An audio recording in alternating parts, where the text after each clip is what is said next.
জেলখানায় সহজ। ইয়াজআল লাহু মিন আমরিহি ইউসরা, যারা মুত্তাকি তাদের সব বিপদ সহজ করেন কে?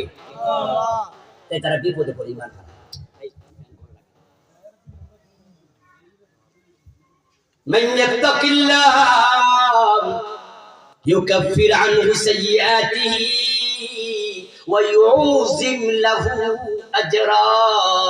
অন্য আয়াতে আল্লাহ তাআলা বলেন, যারা আল্লাহকে ভয় করে মুত্তাকি যখন হয়ে যায় তখন তার আমলনামায় গুনাহ থাকে না, আল্লাহ সব গুনাহ মাফ করে দেয়।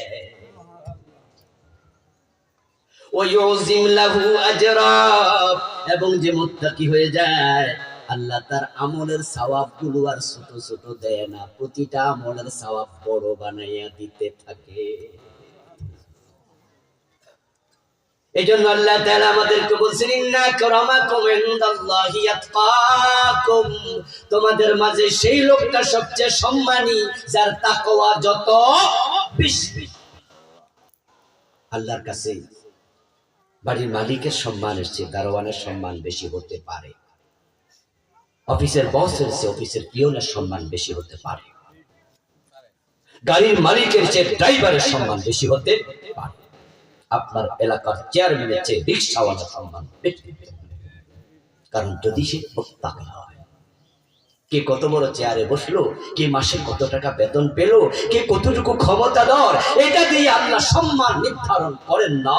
আল্লাহ বলে, যার তাকওয়া যত বেশি তার সম্মান আমি আল্লাহর কাছে তত বেশি। মুত্তাকি হয়ে যাবে।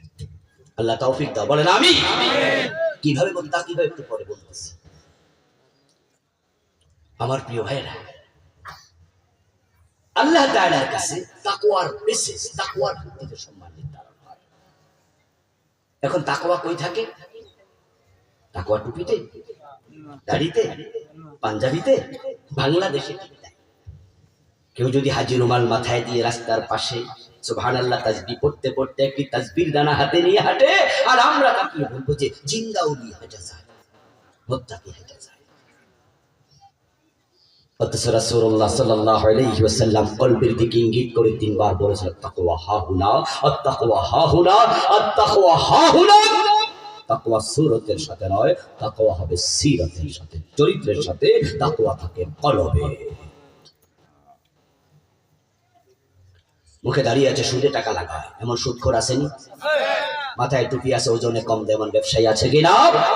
নামের আগে আলহাজ, বোনের হক দেয় না, জোর করে বোনের সম্পদ খায়, এমন হাজি সাহেব আছে না নাই? কিসের